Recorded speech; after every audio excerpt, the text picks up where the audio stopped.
So my name is Cora Khan. I have been working on 42nd Street for more than 25 years. I was brought here by the state and the city to try to bring new energy and revitalize 7 of the block's 8 theaters.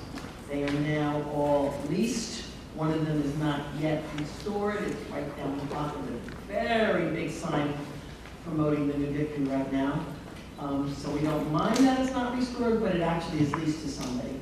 And when I came here, the first thing we did was figure out how we could prove that change was possible on 42nd Street, which had been pretty much lost from the life of New Yorkers. No tourists came on the block, no vendors came on the block, no costume characters came on the block, no naked ladies painted red, white, and blue came on the block, but a few of us dared to walk across this block beginning in 1990, and the first thing we did was open a theater for kids in what is today the city's oldest operating theater, the New Victory, for the youngest audience in New York. And it opened in December of 1995, and there was still 37 sex shops still on this block when that theater opened. So we went from seeing people pushing dope on 42nd Street to people pushing baby strollers on 42nd Street. And now actually the issue that we're dealing with is actually too many people walking on 42nd Street. And most of us walking in the traffic lanes to get somewhere. So the second thing we did, besides renting some of the other theaters to other people to renovate and use, was to say, what can we do for artists on this block? And we figured out a way to raise a substantial amount of money and open the new 42nd Street Studios and the Duke, which is where we are, on 42nd Street, and make this building for artists. It says out front, in what we kind of call the cornerstone of the building, dedicated to the performing artists of the 20th and 21st centuries and to the spells they cast. We actually thought it was going to open like in 1999, but didn't quite make it. It opened in 2000. And when we built this building, and of course this was something that was deeply felt by me, making a place that was cool enough when we wanted to be cool, warm enough when we want to be warm, beautiful mirrors, good lighting, good showers, wooden lockers, not metal ones, and big, open, bright spaces with good floors, good bars, etc., and windows that we can actually open the windows in the studios if we want to, but it's so noisy outside. At this point, we probably don't. And for everybody.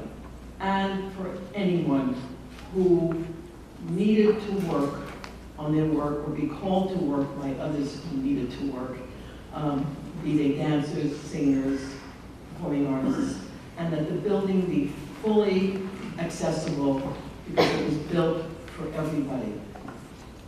Everybody was a really important part of this.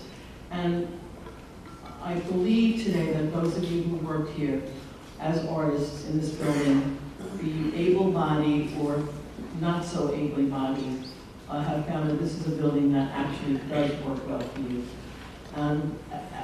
Going forward, we want to find what else we can do, or maybe we can learn from the session here tonight and the sessions you're going to have in the future with Dance New York. But it is so deeply, deeply pleasing to us that Lane asked if we had any time to have this very first kickoff session here, because we would love to be able to accommodate all 3. I'm not sure that we can because we're pretty busy here, but if we can, we certainly will. And I actually made a list because Alma, where are you, Alma? There's Alma. Alma Malabanan, who is the director of the 42nd Street Studio Operations, made a little list for me of the things we have done that we know about in addition to what we started out with here, which was making sure that there were bathrooms that were accessible on virtually every floor that anybody's going to work on, whether it be in a studio or in an office, or coming in even as an audience member. So what she has pointed out for me, and I scribbled them down in my own handwriting, so now I probably can't read it. In collaboration with Fractured Atlas, we created an online virtual tour of the studio building for artists with disabilities. We also realized at some point, not so long ago, it took us a long time to realize that there was a way for us to retrofit the entry doors here so that we could actually put automatic, what do we call those, buttons, pushers, things, whatever that is that you push. What do we call Push pads. Push pads. I'm going to remember that. Push pads. So those were added probably in the last 12 months or so. Took me a while. I think I saw Kitty Lund coming into the building or going out of the building more than once, and I realized we always had to help her open the doors. And so we did find a way. We researched it. We weren't sure. The doors are pretty heavy. I am so glad they're there now. For me, because the doors are heavy and always carrying lots of bags. We provide people who lease this theater to produce works, whether they be dance works or theater works or musical works.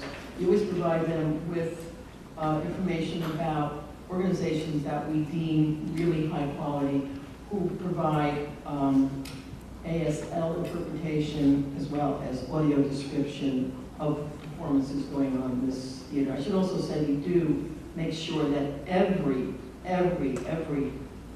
show, The New Victory, which is a theater for kids, is sign interpreted at least once for the public and once for the school kids, so that every production that moves through that theater is ASL interpreted.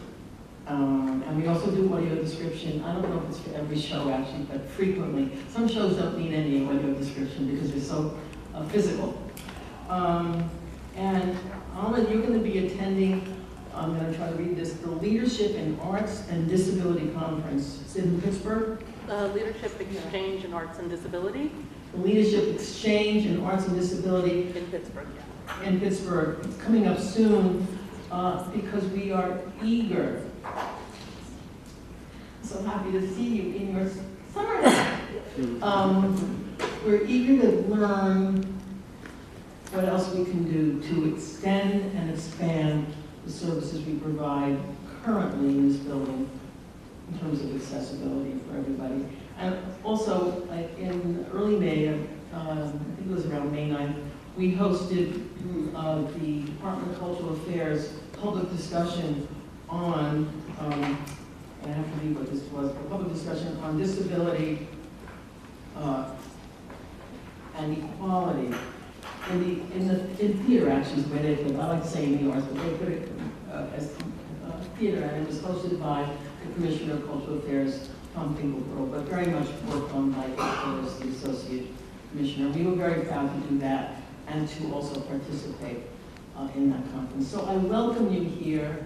I'm glad to see so many of you here in the Duke, and I'm going to turn this over with my program book, if that's what this catalog is, to Lane Farwell, who's been such a champion for all of you. So thank you, Lane, for asking us, and I'm so proud to be doing this, and I'm going to give you a big hug.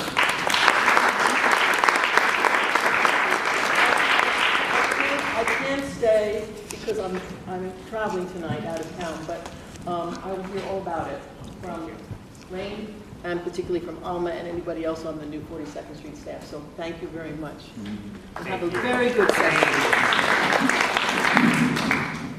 Good evening. Good evening. Hi.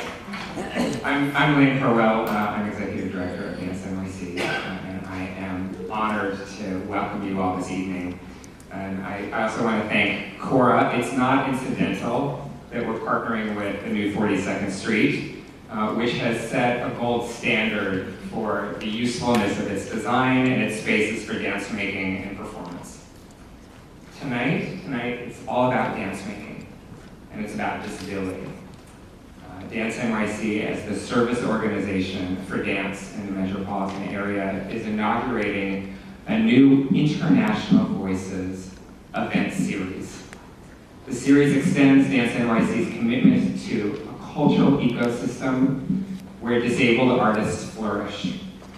It also builds on pioneering research, programming, and coalition building Dance NYC has undertaken these past 2 years. And it puts our learning into conversation with national and international voices. The series coincides with a national initiative and set of convening across the United States undertaken by Access Dance Company with support of the national organization Dance USA, and Dance NYC works in alliance with Dance USA. So the effort in many ways is both local and global. I have many to thank for their partnership and friendship in making the series possible. In particular, I want to thank the project funders, including the City of New York, which is represented here tonight. Welcome. I want to thank the Dance NYC staff and volunteers, especially the members of a Dance NYC Disability Dance Artistry Task Force. I see many of you in the room. And above all, I want to thank Dance NYC's new board member, Alice Shepard.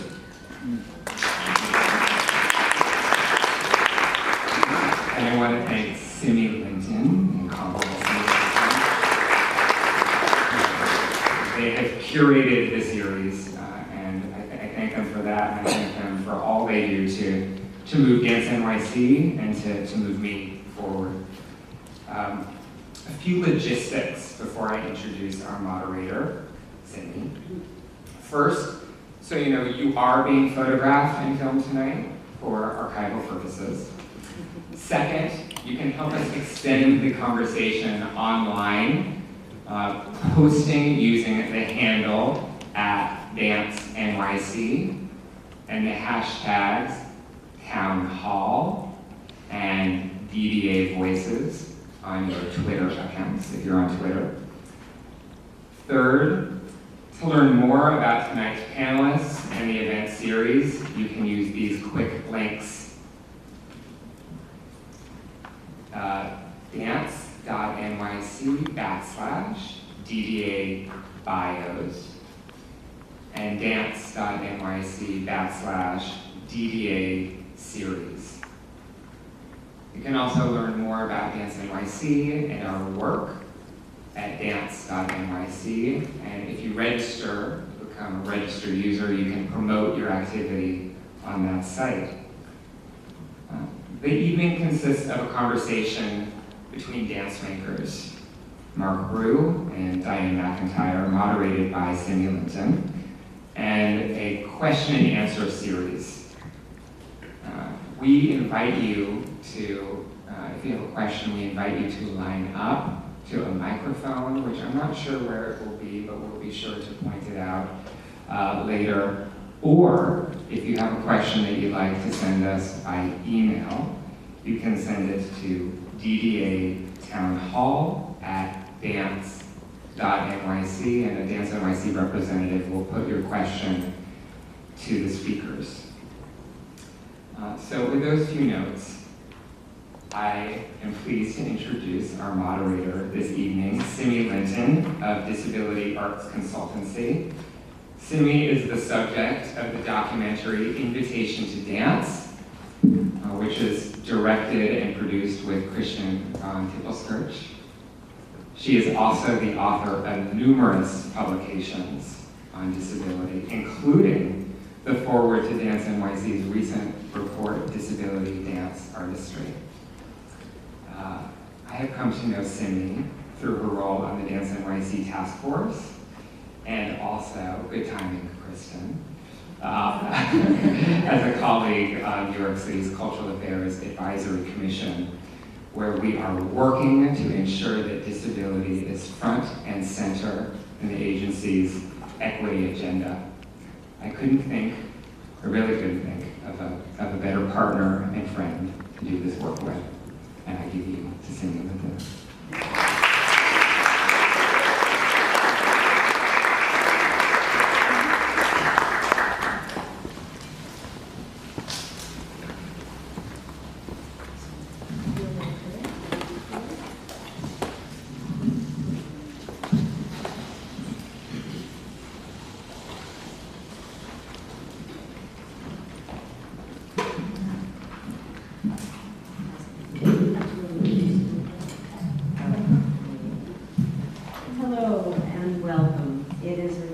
a pleasure to be here. We are here to talk about dance, makers' thoughts, motivations, conundrums, etc., as they contemplate their own and other choreographers' work with disabled dancers and in presenting disabled artistry.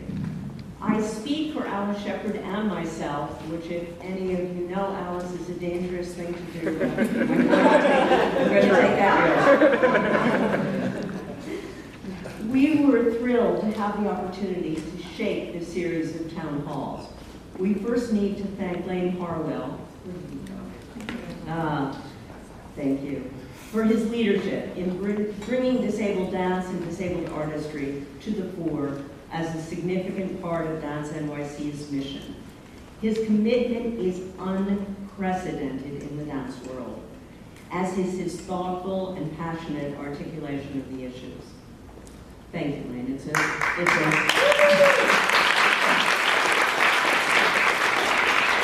a mutual admiration society.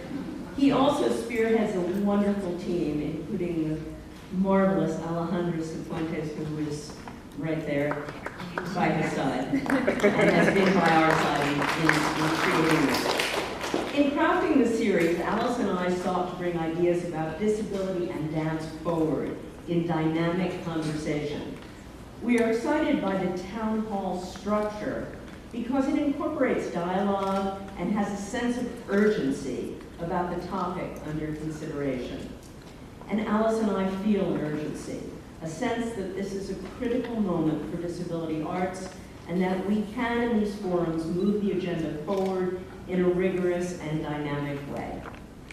And we could not be more delighted to kick off this series than to have the artists on stage with me here today, Diane McIntyre and Mark Brew. They are extraordinary artists, and I will give you just a brief glimpse of their bios, but urge you to go online and read more extensively about them. Mark is an award-winning Australian performer, director, and choreographer, now based in Glasgow, one of the safest countries in the world. His work has been seen internationally in dance festivals and theaters. He has produced work for a wide range of prestigious dance companies throughout the world. Mark received a Centenary Medal for Outstanding Contribution as a dancer and choreographer, and in 2014 he was nominated for the Isadora Duncan Award for Outstanding Achievement in Performance. We're going to see a tidbit of Mark in performance in a few minutes. Mark is a renowned choreographer and one of the few disabled choreographers working today. He is here because of our deep respect for his exciting work and for his innovative thinking about that work. Diane McIntyre, to my left, has earned Bessie's, a Guggenheim Fellowship, an honorary Doctor of Arts. She has choreographed for Broadway, regional theaters, film, and concert, and her work has been seen at such venues as the Joyce Lincoln Center, American Dance Festival, Jacob's Pillow, and throughout Europe and the United States. She has choreographed 2 pieces for Dancing Wheels, a physically integrated dance company. Diane is clearly an eminent choreographer. She is here today because we know her to be a rigorous thinker about dance and about such topics as race and gender as they relate to dance. So join me in welcoming our 2 wonderful speakers.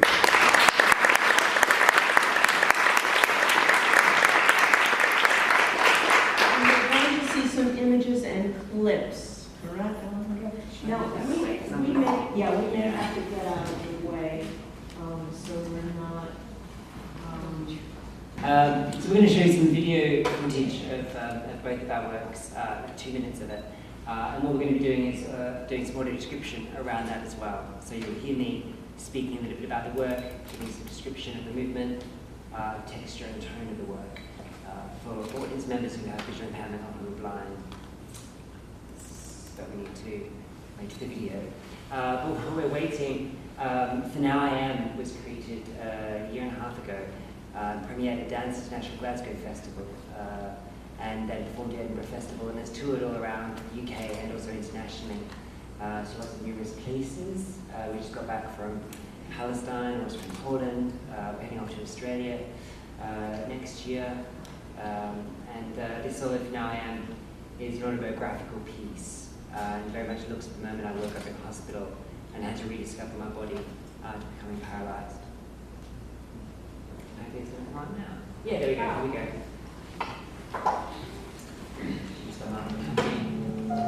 For now I am covered in white sheet with blue projections of water. Light reveals marbling on the floor, half naked body, left arm extended. Can we go with the light? His arms moving in straight lines across his body as legs on his back, folding, bending. Tracing lines, circular round movement, extending arms together, folding. He reaches for fabric involves and wraps around him. He makes his way out of the floor. He strains his arms, reaching beyond the space above. Projections of white light. The white fabric folds, reveals his back, rolling, fast movement with the hands, gestures, use of light on the floor, raises space to his hand, an extensive look beyond the light. For now.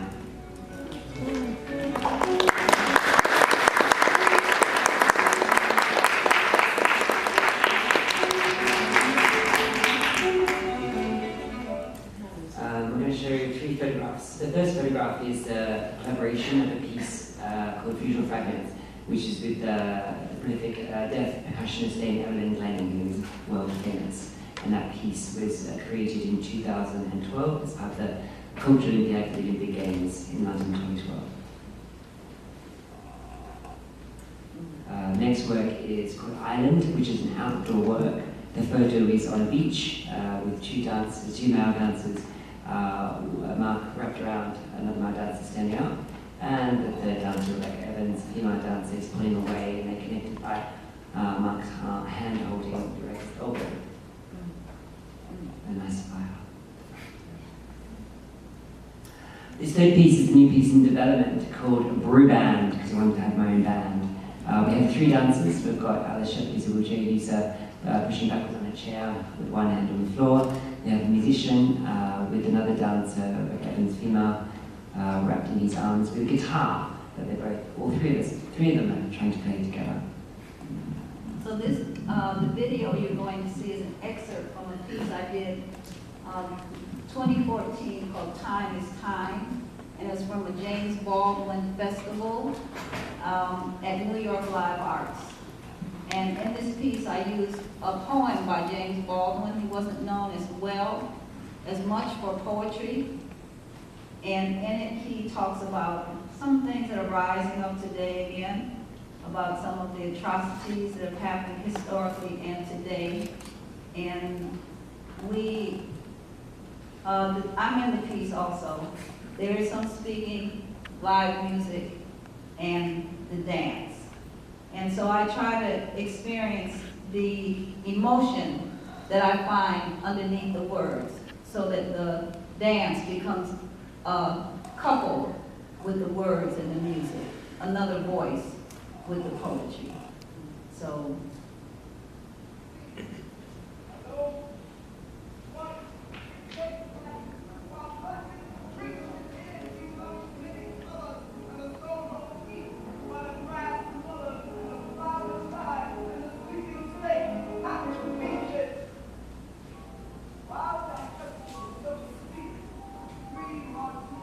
So you see two men, one is speaking, they both have gestures. Now the whole space is alive with our dancers. Dread strikes our streets.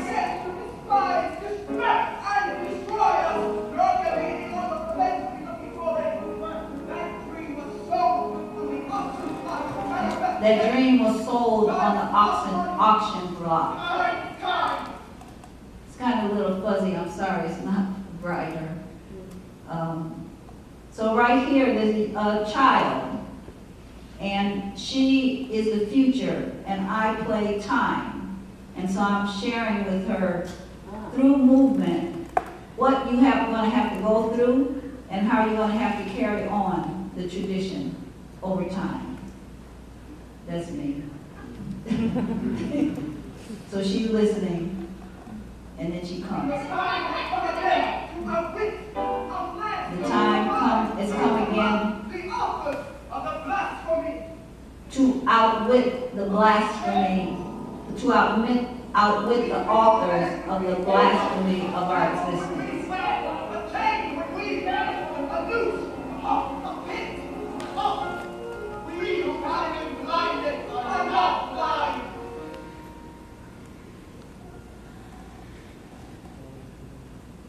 So this is something how this piece goes. The quilts on top were from Cleveland, where I live, and they're developed by wonderful artists, and they allowed me to bring them to be our set. I thought James Baldwin, an elegant man, would like that. So that's fine. We can put it on there. And the music is by Tinas. We created it together. Now I can show you the two still photos. I'm sorry I didn't bring the photo. I didn't bring some of my work with Dancing Wheels Company, but I tried to describe some of it. So I have two photos here. One is from a piece called Open the Door, Virginia. It's a dance theater piece, and it came from interviews I did with people from Farmville, Virginia. And a young lady there in 1951 caused a strike for her school in her community to walk out so that they could get a better school. And it became history, and when Brown versus Board of Education came around, the whole county closed the schools instead of desegregate. So this dance drama was about that. Through dance, song, and music. This is my collaborator for a long time, Olu Dara. He always has people laughing. So, I'm going to pose this question to both Mark and Diana. Let's say a reviewer says of a dancer you know, he is one of the best disabled dancers on stage today. What is your reaction to that? What about that is problematic? And what about that is not problematic? And you two fight among yourselves and decide who's going to go first.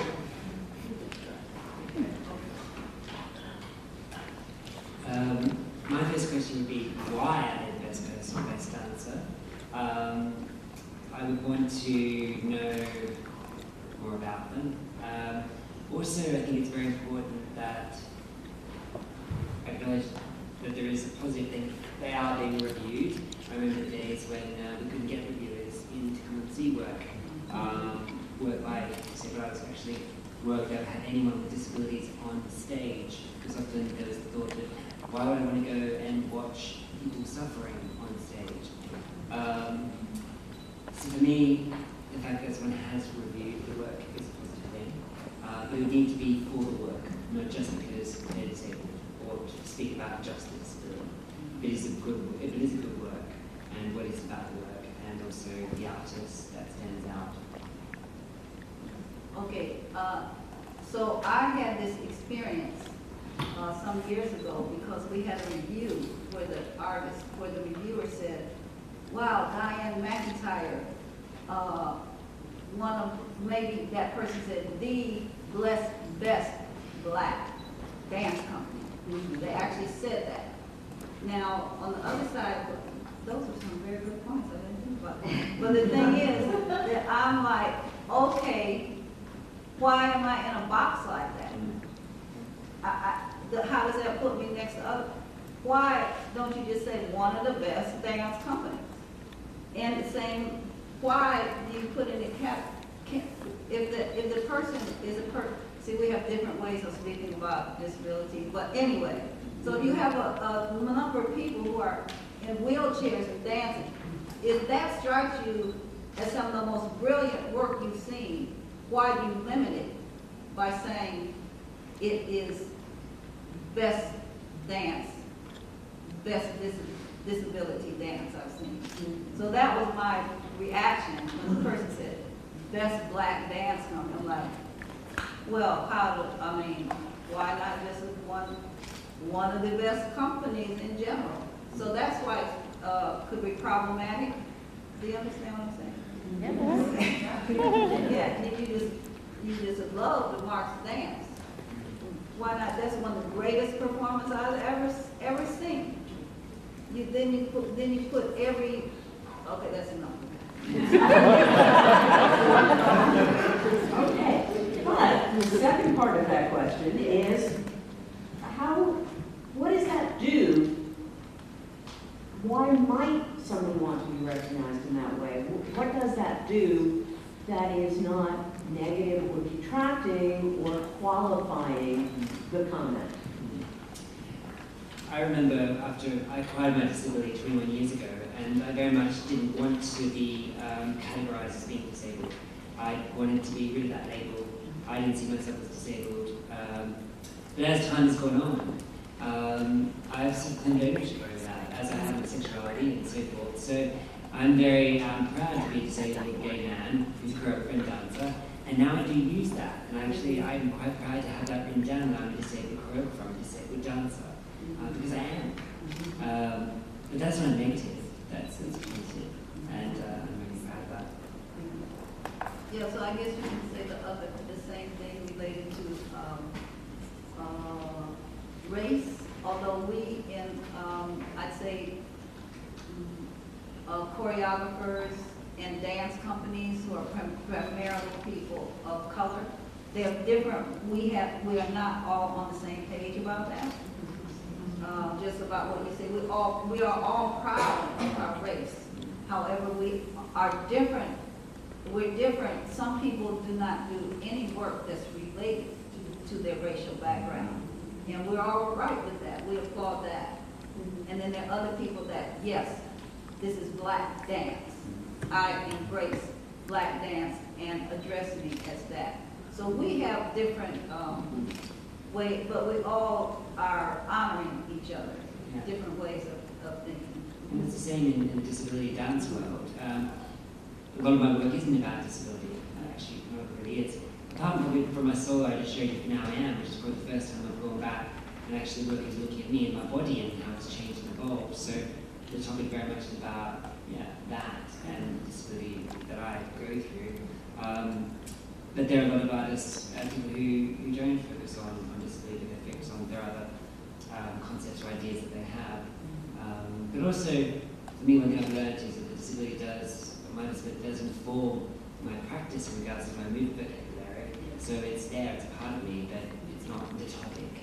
It's true. Even in, say, like growing up as an African American, something in my dance is going to come out from my background. You know, So there's try to not get you always know, but it's inside of you. Yeah. I just wanted to say one thing about the reviewer, and one thing I can't stand. I think it's really, in the UK, I live in the UK, I'm based in the UK, and the reviewing scene has really improved a lot, and a lot of people do go see work by disabled artists or going to great companies, and they really had to learn about how to review work by disabled artists or with disabled people on the stage. Because in the early days, all they were picking out was, oh, that's inspirational, they look wonderful, they're just all on stage dancing. But was it any good? You know, if it was good, then why was it good? You know, what was it about it? And always, the focus seemed to always be on disabled artists as well, disabled dancers. And all my other fellow colleagues who were non-disabled dancers didn't get a look in, you know, and they were part of the whole process and then the production. So there has been this real imbalance in regards to reviewing, but I definitely feel in the UK it's improving. It is because of people proactively educating themselves on art and the dance world and what work by disabled artists and integrated work with dancers within that disability can provide, which is something different. Related to that same subject, I'm fortunate, I live in Cleveland, Ohio right now, where we have a company there called Dancing Wheels. And the reviewers in Cleveland, because Dancing Wheels is now it's an integrated, different abilities, and they're what Mary Birdie Fletcher calls standing and sitting dancers. She calls the dancers in wheelchairs wheelers.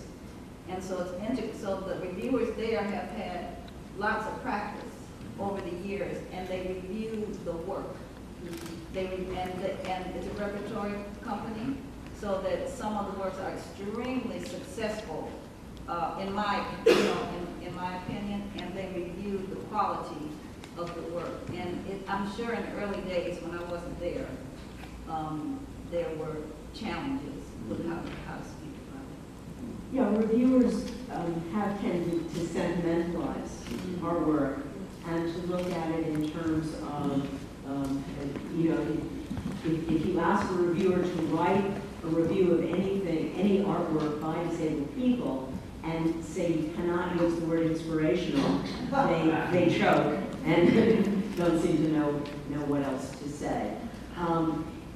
So Diane, you have taken on issues of race and gender in your work. How do you think the topic under consideration here today, which is disabled artistry, is similar to or different from the work that you have done that takes on the idea of race? Because, as we know, race, like disability, is an idea. It's not something that really exists. It's something that we use conveniently to divide people up. How do you see the work that you do related, you have done, and you also worked, of course, with Dancing Wheels, but the work that you've done taking on race and gender, how is that similar to or different from the work that you've done with disabled dancers? Well, it's not, I haven't exactly ever thought about it in that way until, because related to race, I usually don't do works about race, because that is just, I mean, I didn't grow up like, oh, I'm a brown girl. It's just like what I am. But there's situations that race brings up. Sometimes I do works that relate to situations. And there are parallels, because just like I showed you the picture of the Brown versus Board of Education, and those young children were fighting against what was discrimination. So there are parallels, because even I have done work on Dancing Wheels that was the life of Mary Birdie Fletcher, and in it, her obstacles are revealed in the dance. And there are many parallels. I must mention too that David Roussel, brilliant choreographer, did a work on Dancing Wheels back in the 90s or early 2000s, called Dancing on a Cloud, I think. And it was a company, Michael Metcalf's company, primarily African American dancers, and Mary's company, which is mixed with standing and sitting and wheelchair dancers. That was what the piece was about. It was about the parallels of racial issues and the issues of people who have disabilities. Oh, it was a brilliant work. And there's one part where the people are they're all in chairs, and they do these things that David does, that like a chant, very complicated chant. And in it, they were chanting, "I want you to see me, not my color, not my chair, not my I want you to see me as a human being." And it was the most all-encompassing work that actually the point of it was to make that parallel. Terrific.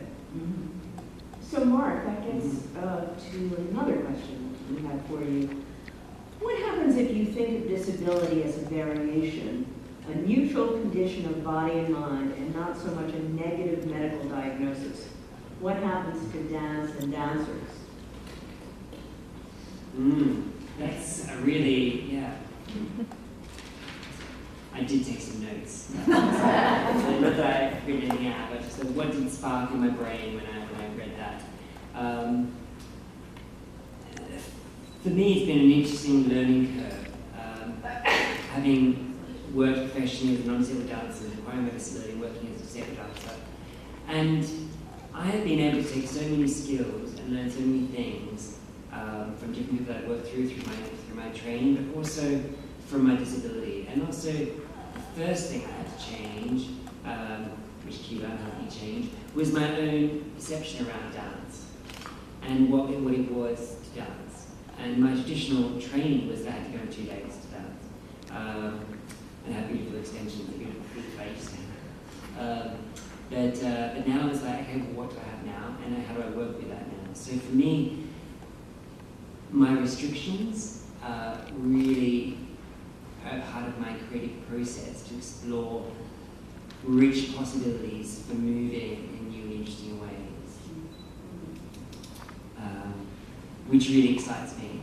And then when I work with other dancers, whether it's, say, the dancers from Scottish Ballet, or it's working with an integrated company, or a non-disabled company, I go through very much similar process, and I give them the similar process I work in. I teach them material from my body, whether it's floor work, whether it's me using my chair, or whether I give them a task.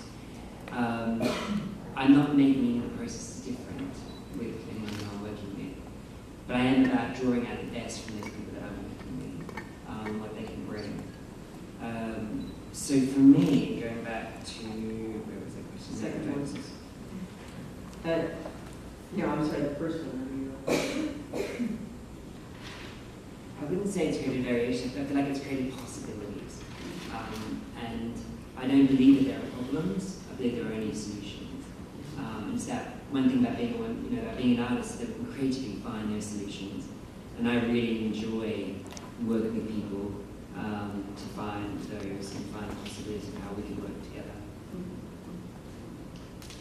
Diana, on the phone the other day, you mentioned working with Dancing Wheels and also working for the first time with a ballet company on Point, which was a new experience for you. Can you talk about the comparisons that you saw between those two modalities and your typical experience, your historical experience? Yes, I had actually a similar experience dancing with,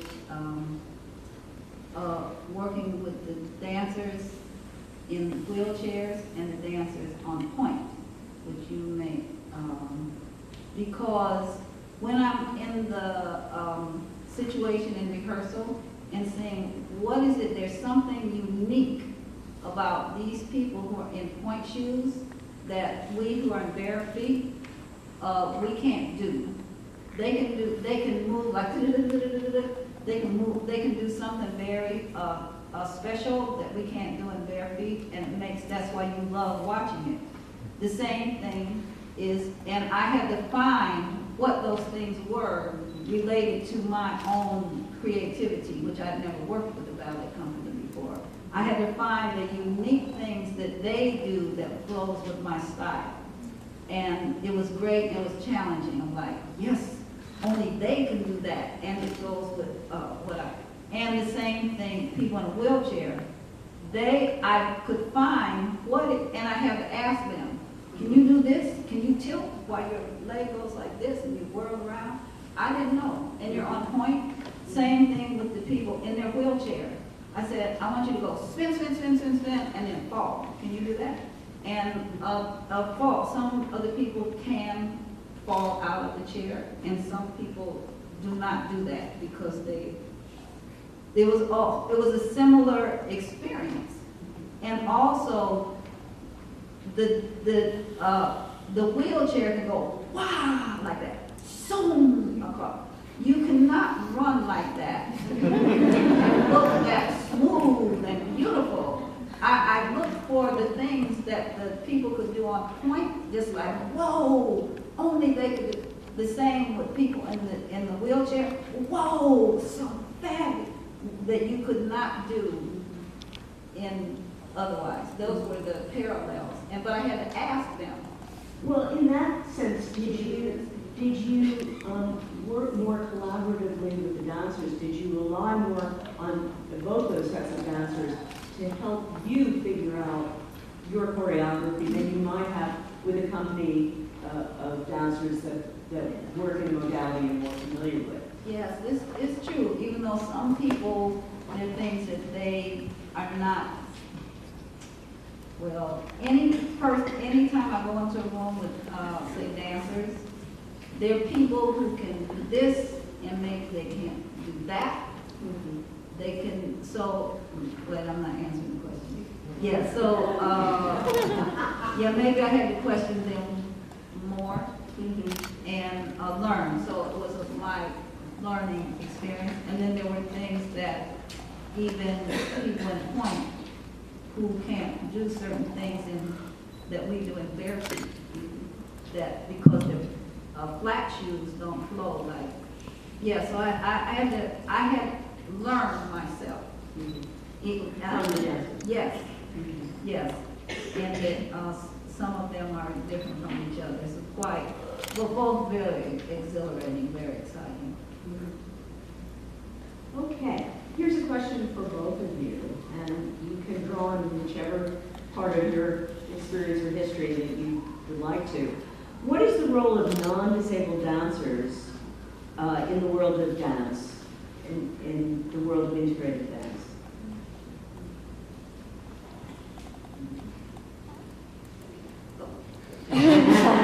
Well, okay, it can be a couple of things. I don't know if you'll get to this question, so I'm going to say it now.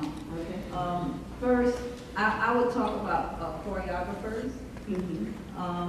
First, there are people who can explore being in the same class, the same rehearsals, even if you want to watch how the work is being developed with the dancer. I also work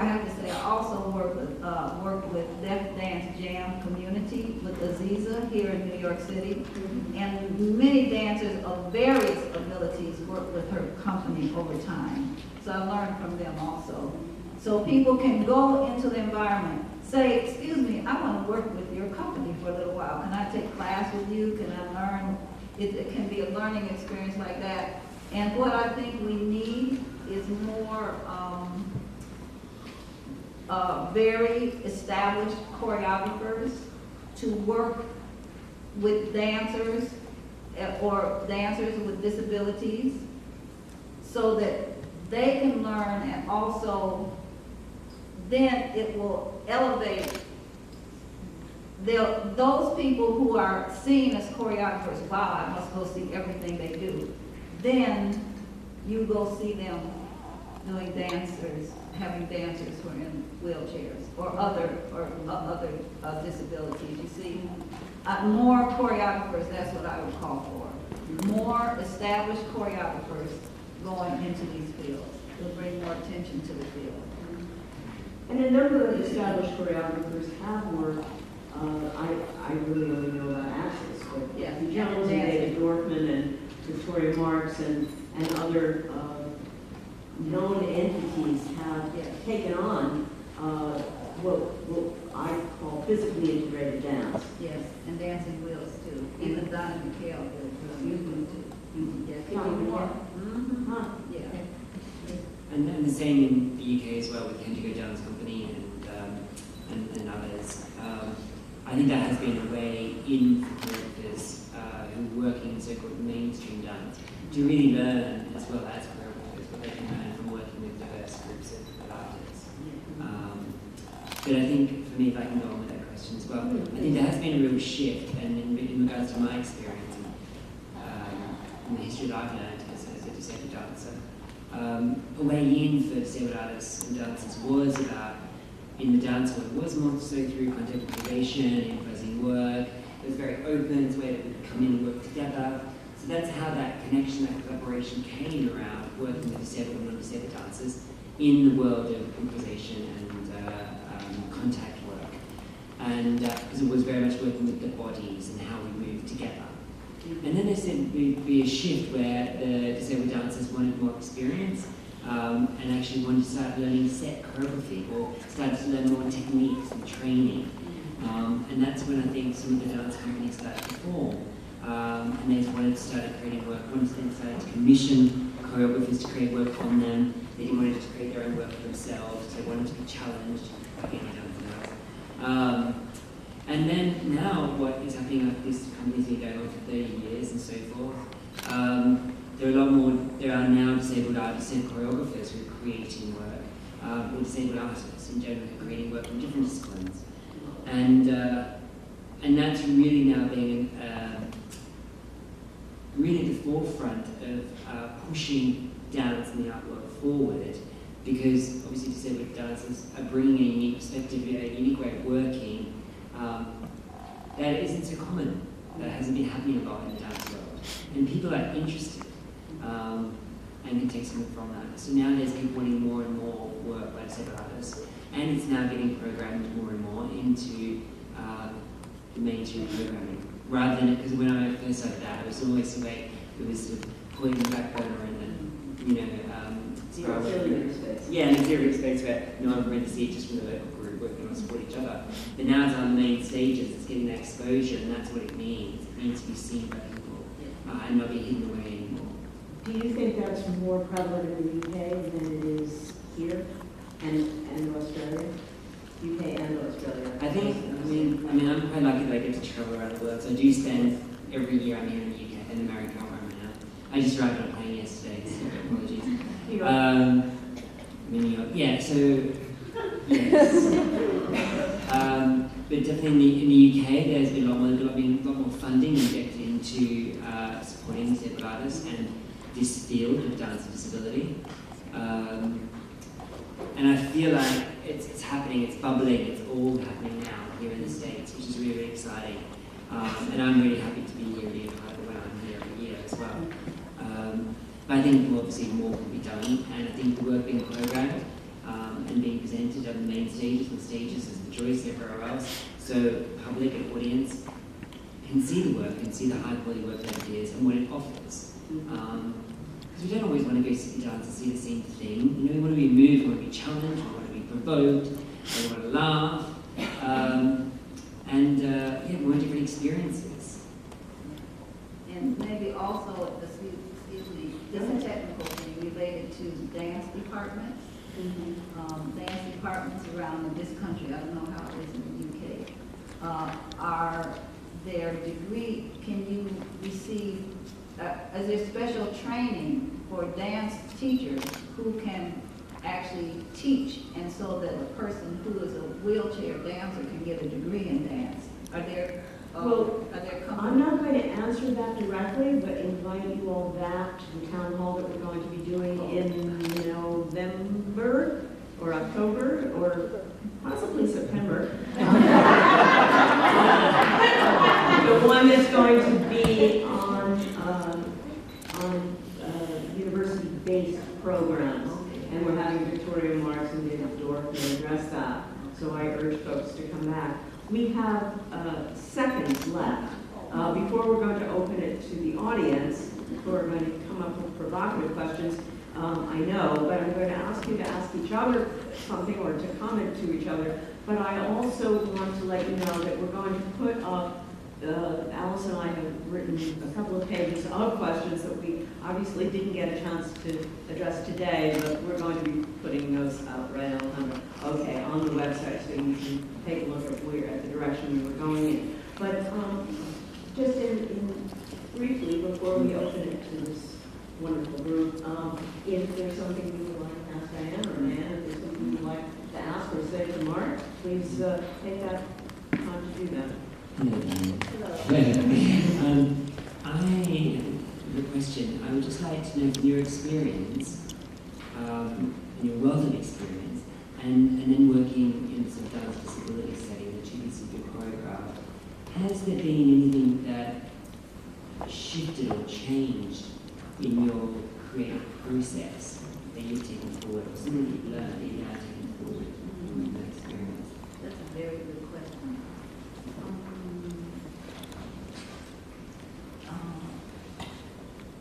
Yes.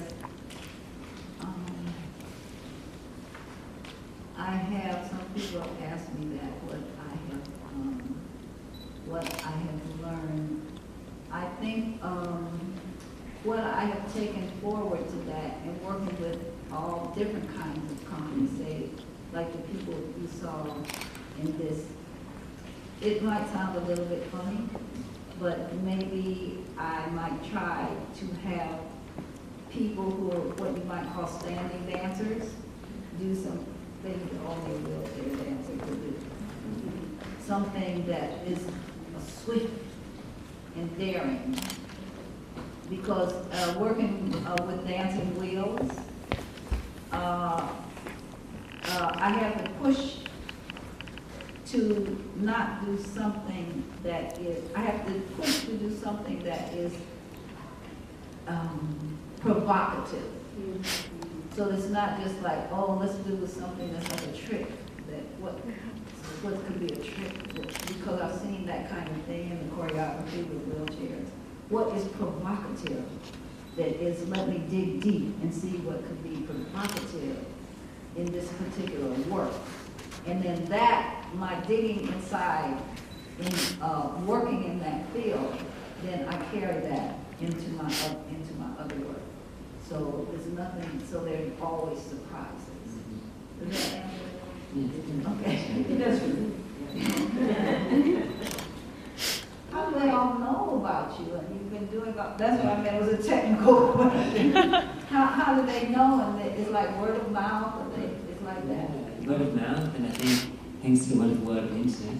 Okay. But yeah, and just through connections. I mean, I'm very fortunate that I get to travel and present work, and obviously like events like this, if you meet people, start talking. And I think also, hopefully the work also speaks for itself, so people are interested in the work that I create, and they're more interested in wanting to do that. And I also do a lot of teaching as well, so always that's a nice way in, it's what we like to teach and then stuff. Well, that's a question that I have. So how, the same you asked me, the work that you do with people who are not in the wheelchair, how, what is shifted in how you choreograph for them because of your own being a disabled dancer? I think what shifted was me and my thinking and my practice and my way of working shifted in regards to the way that I give information. I had to learn to be a lot clearer in vocalizing what I wanted. I had to learn about how could I show different ways of, through my own body, to demonstrate what I wanted. Also using imagery a lot to give imagery to dancers. And then also I would then also set material on my own body and then get them to learn it. And then I would also give them different tasks to generate their own material.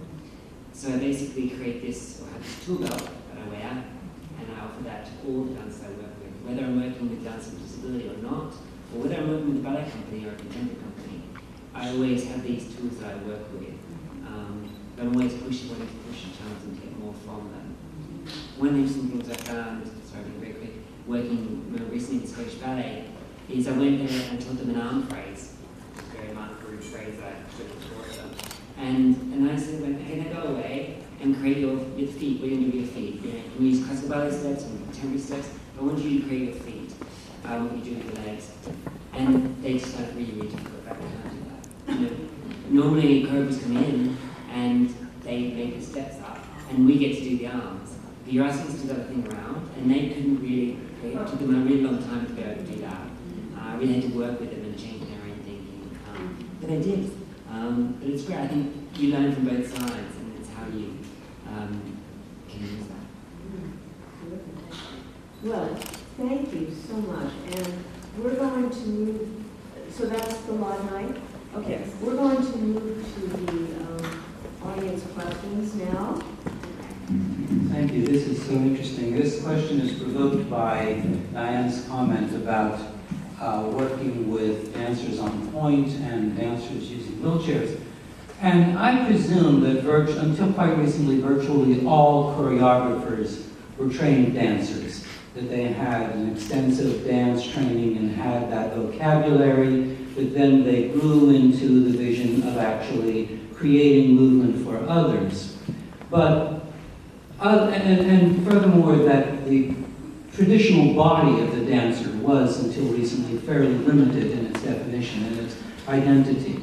So, as you're talking to people, particularly people with disabilities, either chair users or people who, like Homer Avila with one leg, or people using crutches or limps or canes, not just chair users, but is there a temptation that you experience to want to try to figure out what they do by actually trying out a chair yourself, or do choreographers attempt to take on, for the moment, the unfamiliar body?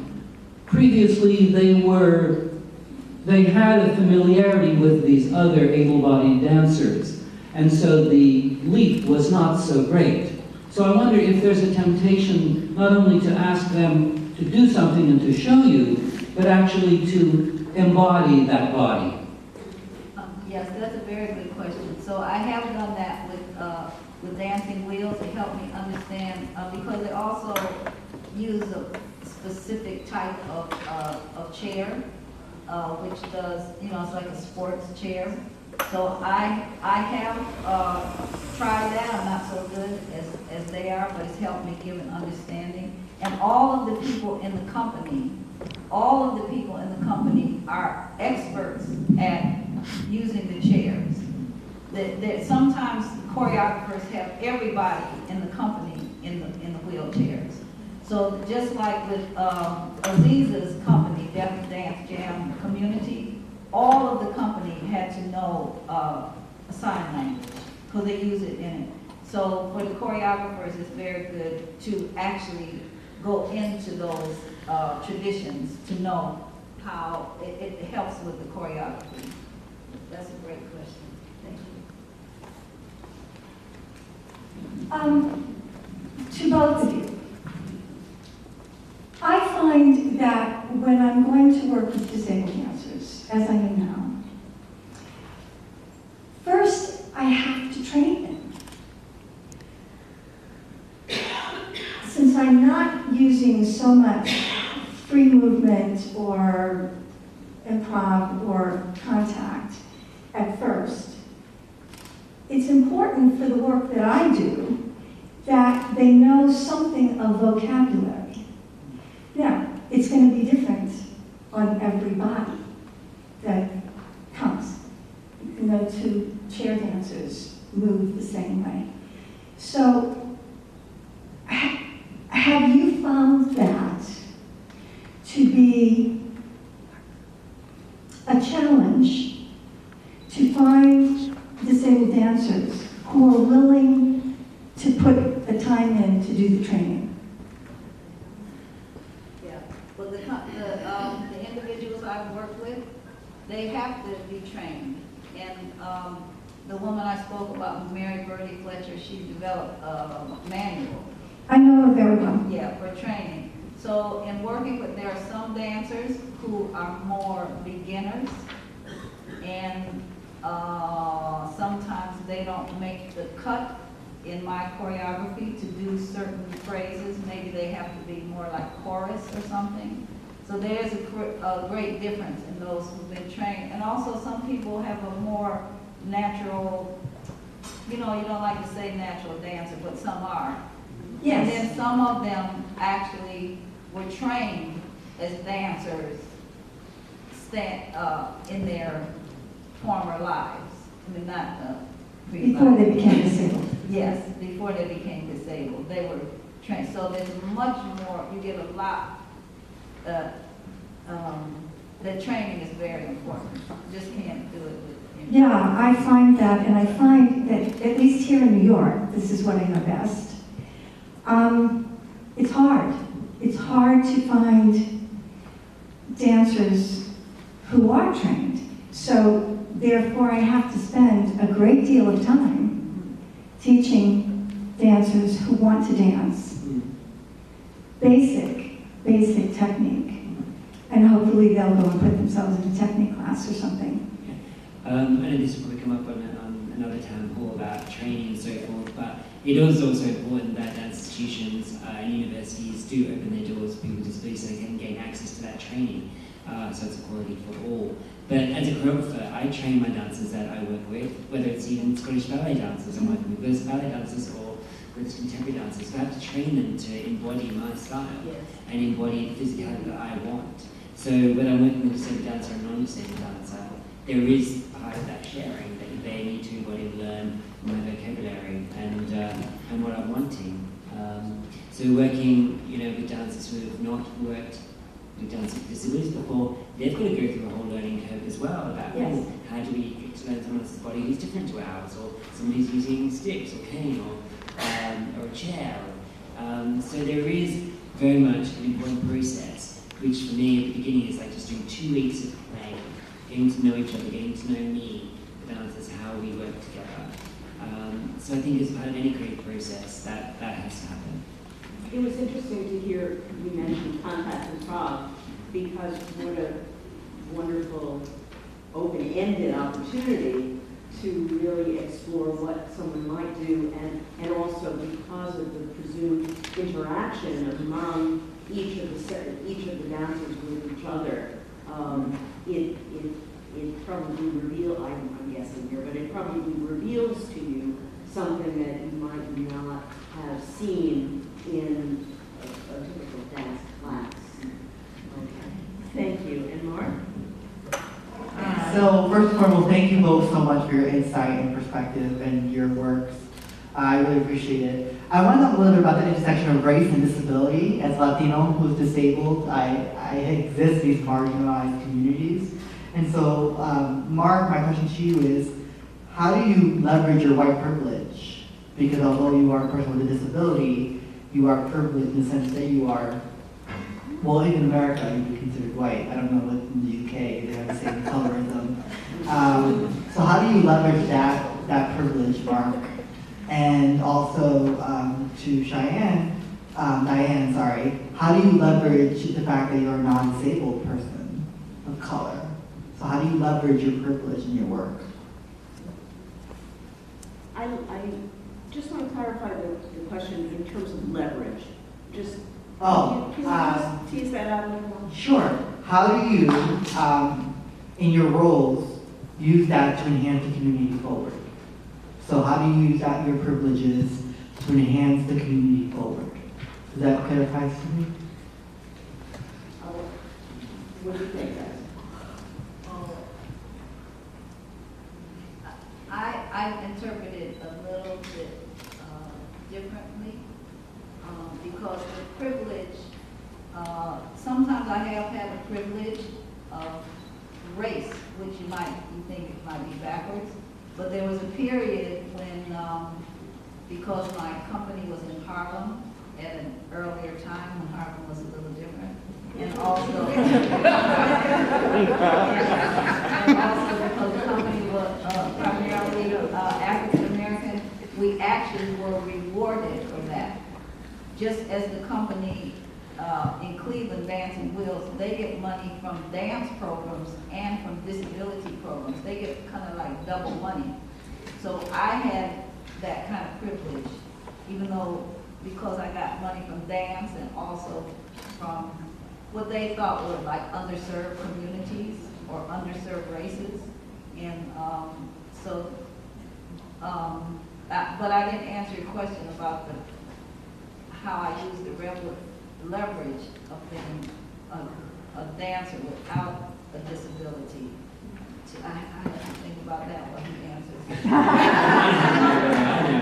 Okay.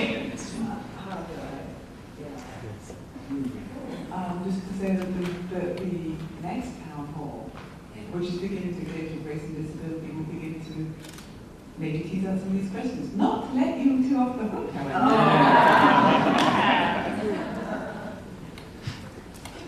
Well, one thing is, you were getting it's just really interesting as well, like, I'm not going to answer this, in the UK as well, there's a lot of focus now about in regards to women choreographers and white men, male choreographers getting a lot more opportunities and definitely being a lot more up there on the sort of dance scale and with the imbalance of that. So I feel like in the UK that's really being addressed. Particularly in ballet. I mean, there's been a great deal written in a recent article about the predominance, huge predominance of male choreographers in ballet, in classical. I think that's less so, dance forms. The idea is not saying they're not, I would like to see, it's my God wish, that they create a dance for what we call it, square dance on stage, where people go 2 by 2, go under the hoop and have a caller. I am not saying, I think it'd be fun to actually see people in wheelchairs having fun on stage. I think when you see people in wheelchairs, you think negativity. But negativity having fun, I think that's a plus. You need to come to Scotland. In Scotland, we do a Cayley dance, social dance, and I've done them many times, and they hold out and we do it all together. And it's all about inclusive, all doing it together. And I've also done some work with Grey Eye Theatre Company in London, and one of the I came in as a choreographer to create work for the Rhinestone Rollers, we call them, which was only they weren't, don't call them performers, they're actors and did dance, but they all used power chairs, and they was doing line dance, so we created our own line dancing, and it was performed at different outdoor festivals around the UK. It's what I'm not seeing in America.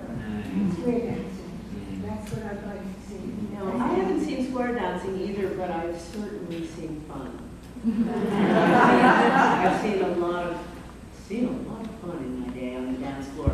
And I think it's important also to bring in the ways that social dancing, that disabled people in clubs, at parties, on dance floors all over the place, are creating a dynamic and exciting social and cultural moment. And I think that the social dancing informs performance, and performance informs the social dancing. And I agree that square dancing would be a great addition to that. But there is a great deal of fun. I'm looking over here at Peter, who I've danced with many times, right? Okay. I just want to add a PS. I studied ballet and modern dance from 11 and a half to 21 and a half. And I was learning in turn, and I put my leg and I was finished dancing. But my toe shoes are still under my bed. Good for you. Keep the part. Okay. Alejandra? That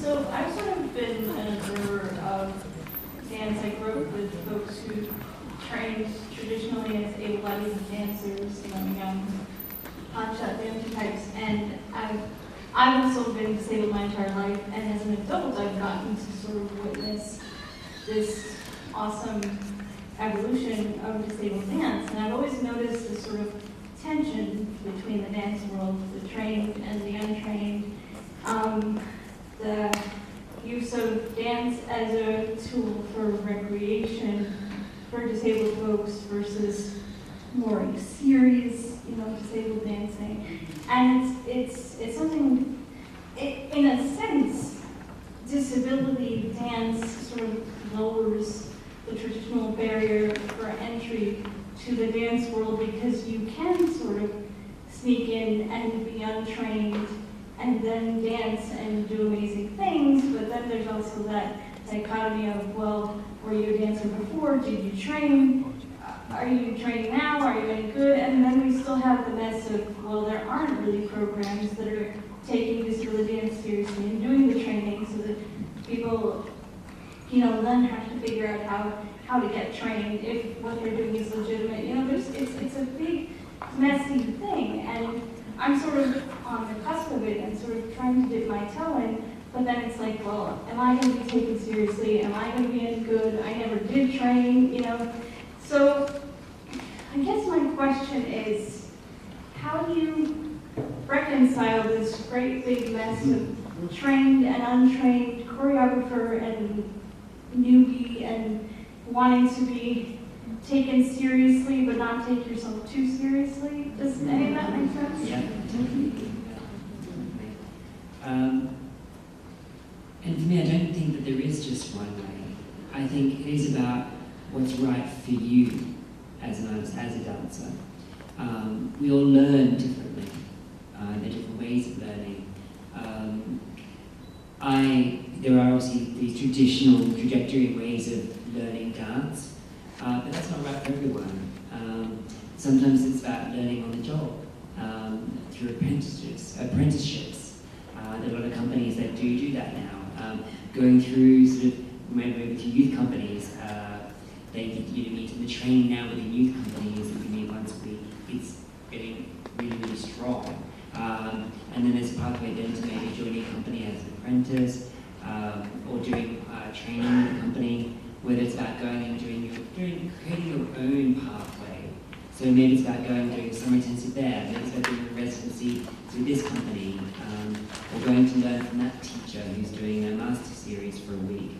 So it's about finding what's right for you as a dancer, I think, in regards to the training that you want. And one thing that I've witnessed more so in the last few years is a lot more dancers, particularly in the UK, especially wanting to have more traditional training techniques as well. So not just doing improvisation, not doing contact work, but want to learn different styles of dance training as well. Yeah, I mean, I think that as with this series, we're developing a vocabulary here, but the opportunity is to develop a dance vocabulary in the classroom, in the studio, to create a notation system that we can pass on choreography that is not based on the traditional Latin model, or is not based on other kinds of models of notation, but there is the opportunity right now to create a new dance vocabulary that is broader and more complicated than any that's ever been before. So I think talking, one of the reasons that Alice and I are excited about the town hall modality is the opportunity to talk about it and think about it, and then to invite those of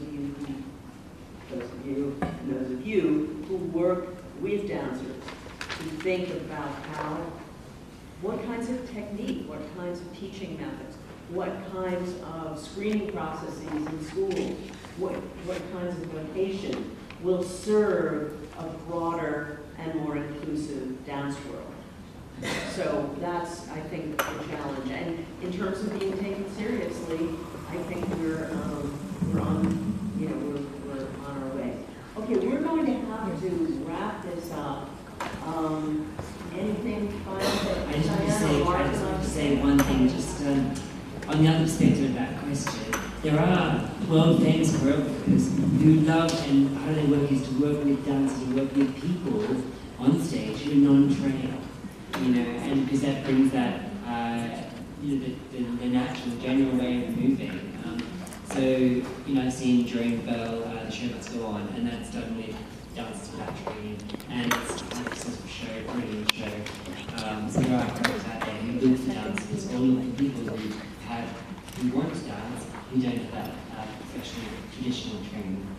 So Cindy, we are going to take one last question from a member of the audience that emailed their question in. Okay. We didn't have a chance to get to those yet. Okay. Great. This question is from Karen. Karen asks, have any choreographers working with dancers with disabilities reinterpreted traditional dances such as Swan Lake that may have more movement with legs, reinterpreting that movement to be done by the arms, for instance, changing the language, so to speak, and what would the value of that be? Yes, there are. Kendigo Dance Company did Trisha Brown's work. I think it's based on that being done by Integrated Dance Company to do an existing famous work without blowing my trumpet. I have also done a funny skit that was serious. It was in a piece with another fellow choreographer and dancer named Caroline Burdage. We did a part of our work was to do the signets from Swan Lake. But we didn't do it traditionally, of course. What we did is both wheeled in black and darkness and came to the center of the stage and spotlight came up. And we did the whole signet dance just with our heads. So I took all the choreography and learnt it and did exactly precise all the head work, sang it, and everyone just loved it. It was brilliant. So yeah. Great. Thank you. Well, we're going to have to move to reception and more talking, which we're eager to do, and I want to thank you very much. I think this has not been a nice evening.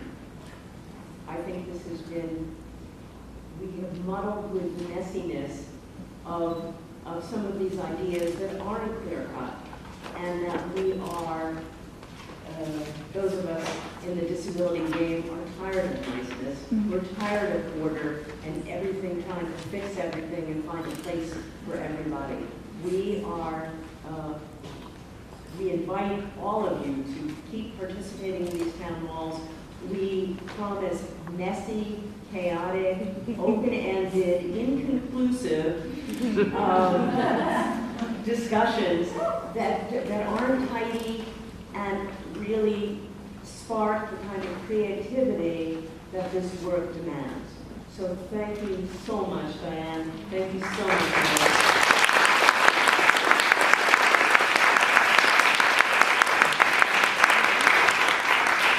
And I have just a few closing words that does bring the formal event, the mess, to a close. But we invite you to linger, connect with each other, continue the conversation outside of the theater. I believe we have the space until 8. And as Alma will tell you in just a few minutes, there's also a party happening outside. Thank you. Thank you, speakers, and also thank you, Simi. And on behalf of Dance NYC's board and advisors, thank you all for being with us to inaugurate this Disability Dance Artistry International Voices series. We invite you to continue with us to advance disabled artists and artistry. You can learn more about our research, our programming, our online resources at dance.nyc. You can also visit the website to register for upcoming events in this series. The next event is September 20, and it's titled Disability, Race, and the Practice of Dance with Dr. Carrie Sandal and Dr. Amy Meredith Cox. I hope you'll all be there. Please also help us improve our events and the events experience. We have a survey that many of you received in paper when you came in, and we'll be collecting those surveys. The staff will be collecting in baskets as you leave. There's also a quick link for the survey, which is dance.nyc/DDA survey. It takes just 3 minutes. And as just some very happy parting news I'd like to share with you. This is not yet public, but I'm very happy to share it. I hope you'll be happy to hear it. The Ford Foundation has invested in our work and helping us to establish a disability dance artistry re-grant fund. We will be funding integrated dance companies performing work by and with disabled artists in the metropolitan area in the year ahead. And I invite you to save just these 2 dates. Right after Labor Day, we will be issuing an RFP and further details, and we will be receiving proposals by October 25. I hope many of you will participate and that you'll spread the word to those who may be interested. Thank you for all you do and will do for the